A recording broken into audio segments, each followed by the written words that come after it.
Hello guys, hello Earth Signs, Virgo, Capricorn, and Taurus.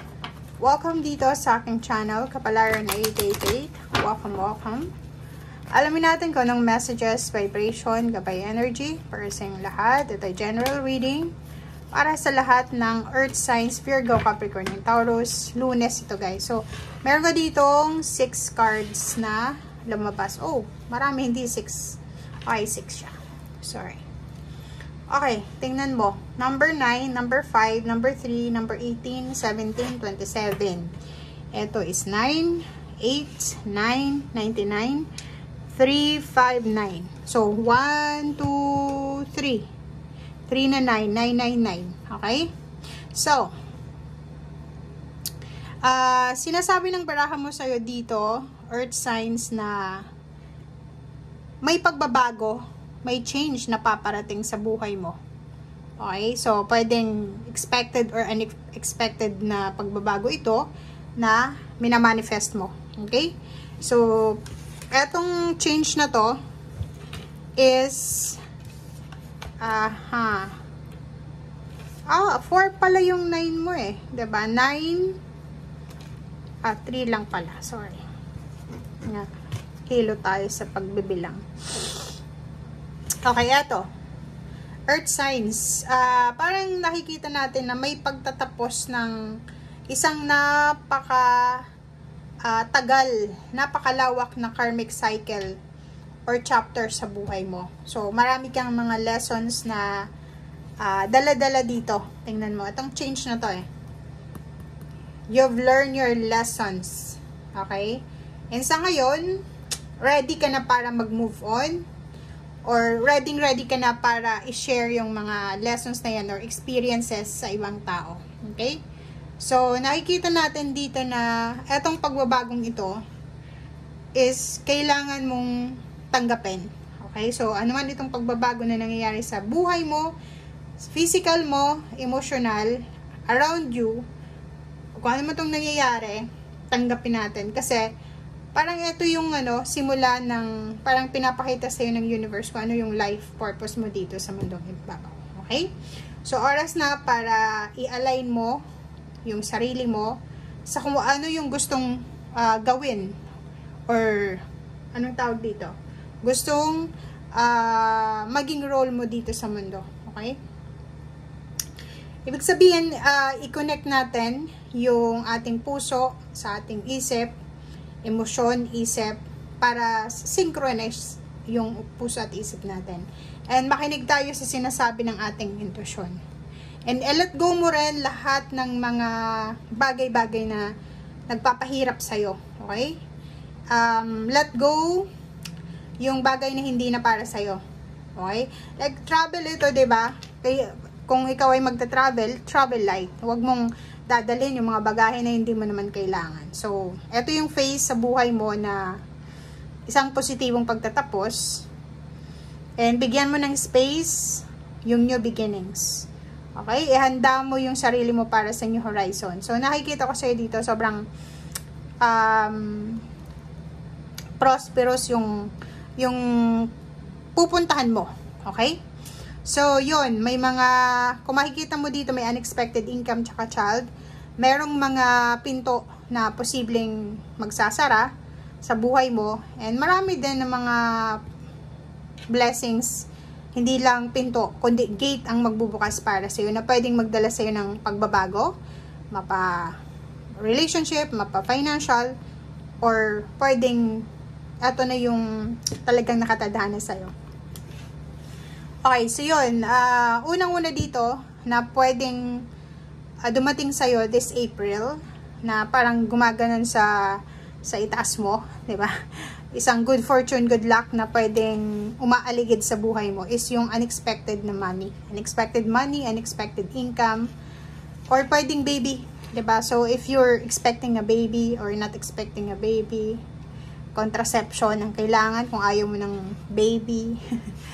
And if in a relationship ka naman, looking for a relationship, mag-iingat kayo kasi pwede kayong mabuntis nang hindi nyo inaasahan.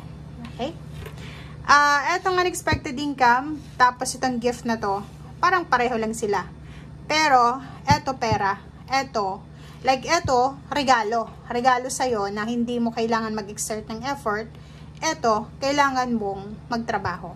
Pero, ang unexpected na income na to is kukunin ka dahil sa yun yung tinuturo ng universe sa taong ito na kunin mo si earth signs sa araw na ito para magtrabaho. Kasi kailangan ng pera. Parang ganun. Okay, makakatanggap ka ng regalo from someone, medyo may edad na, pwedeng manliligaw, or pwedeng parents, or pwedeng kakilala na medyo may edad na. Or pwedeng nakikita natin dito makakatanggap ka ng regalo from your boss, from your ninong, ninang, or so kung kanino man to na posibleng mataas yung posisyon sa lipunan siguro. Meron din ditong selebrasyon, kasi number 30 yan, endings na. Pwedeng may mga selebrasyon dahil sa natapos na yung kaso mo, kung may kaso kang pinakaharap, or may mga pag-uusap sa huwes. May nagpa-process ng papers para sa pagpapakasal. So, tapos na to. So, handa na. Nasa level up ka na. Okay? Ace of Pentacles. Atong dalawang to, unexpected income and gift. Parang siya to. May mga offer ng trabaho, new job, or pwedeng regalo or money.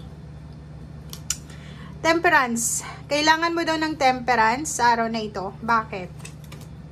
Okay, lalo na kung ikaw ay bagong pasok sa trabaho. Okay? So, doon sa mga bagong pasok sa trabaho, 3 months ka pa lang, 1 month ka pa lang, 1 week, 1 year, kailangan mo ng sobra-sobrang pasensya, lalo na doon sa mga katrabaho mo. Okay? Huwag mong isipin na may kulang sa'yo.